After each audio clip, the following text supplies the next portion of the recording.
All 27 of the living prior SCP-783 victims in the hospital experienced violent seizures, despite most of them having been declared functionally brain dead and the rest being totally paralyzed.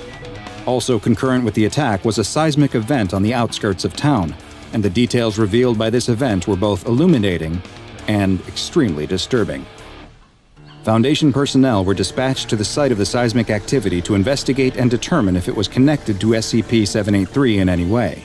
There, they found a small group of angry townspeople, perhaps frustrated by seemingly unending paranormal events in their town and the lack of progress that had been made to stop them. After a tense standoff, SCP Agent Collins fired her service weapon into the air, and the crowd quickly scattered. Now, free of distraction, the agents could begin their investigation in earnest. They immediately spotted several objects sticking out of the earth. Upon closer inspection, these were identified as elongated human toes. A dig team was sent to the site, and by the next day, a mass grave had been uncovered that was filled with the twisted mass of what appeared to be victims of SCP-783. Their mutated and drawn-out bodies were well preserved despite being buried directly in the ground, and had all been buried head down, with their arms extending deeper into the burial pit. As one researcher was attempting to take a tissue sample from one of the bodies, the ground beneath him gave way and he fell into the pit. He landed on the tangled mass of limbs which shifted under his weight, and he disappeared into the pit beneath them. Agent Collins immediately found a length of rope, tied it to her waist, and climbed into the pit with instructions to the on-site team to pull her back up when she signaled. Agent Collins descended into the pit beneath the bodies, and after several minutes, she was extracted, though without the missing researcher.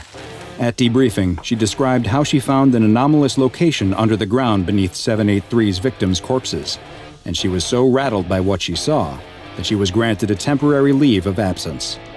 The Foundation had to know more, and a D-Class personnel was quickly selected for exploration of the underground anomaly.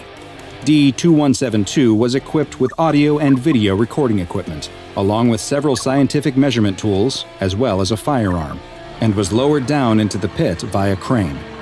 Their wired tether to the surface would both send the information they collected back, as well as serve as their lifeline to the surface. As D-2172 was lowered past the mass of corpses into the darkness, they experienced a sense of vertigo, before it was realized that the anomalous effects extended to gravity as well, which had become reversed, and that they would need to start climbing up in order to descend further into the pit. They soon climbed out of the hole surrounded by the reaching, extended arms of corpses, and emerged into an open world with an overcast sky. It looked exactly like the town of Tembe, with the same buildings present there as in our world. The world appeared to be uninhabited, though, with no sign of the missing SCP Foundation researcher. D-2172 began investigating the buildings and found them all to be empty as well, though they did unfortunately find signs of a struggle in one house, with what looked to be evidence of the missing researcher's demise. They continued exploring the area and found that the anomalous properties of the location extended to its borders too. And as the D-Class walked north out of the town, after several kilometers, they found that they were now somehow back at the southern edge of the town.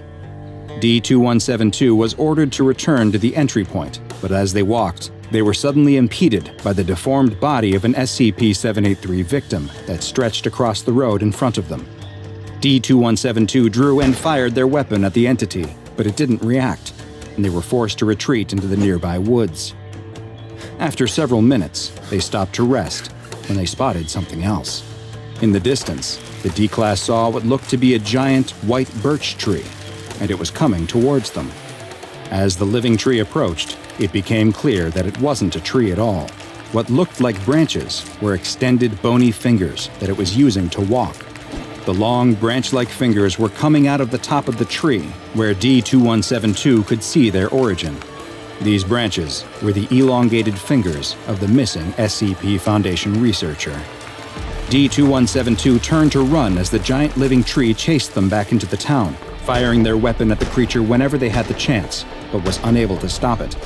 The visual feed was soon lost as the audio continued to broadcast the screams of D-2172.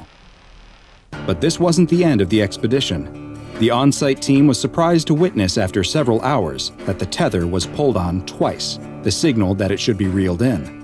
A medical team was sent to the site, since it was assumed that D2172 would need immediate care, and the team began reeling in the line. After several minutes, they spotted the harness that should have been strapped to D2172, but with nothing in it. They continued to pull, but the harness became stuck on the mass of corpses in the pit. They then noticed that it wasn't actually stuck. There was a hand holding onto the harness for dear life. It was D2172's hand. The team kept pulling as D2172's arm kept stretching out of the pit to a length of over 3 meters. But eventually, the resistance became too much. D2172 lost its grip, and it was seen sinking back into the mass of corpses inside the pit. Following this expedition, it was determined that only special operations teams and mobile task forces would be used to explore the dangerous anomalous location in the future. At least 3 such expeditions have been undertaken, though the details remain classified for the time being, and perhaps it is for the best if they remain so. The SCP Foundation will continue to monitor the town of Tembe in an attempt to learn more about SCP-783 and hopefully discover a means to contain it and its related phenomena. Due to the difficulty in containing the anomaly, it has been classified as Keter, and a local building adjacent to the Tembe Hospital has been requisitioned and designated as Provisional Site 5 in order to accommodate the increased Foundation presence. As the SCP Foundation continues to research this mysterious and highly dangerous anomaly, any victims of SCP-783 are to be retrieved, their injuries cataloged, and then their bodies are to be incinerated. Now go and watch another entry from the files of Dr. Bob, and make sure you subscribe and turn on notifications so you don't miss a single anomaly as we delve further and further into the SCP Foundation's classified archives.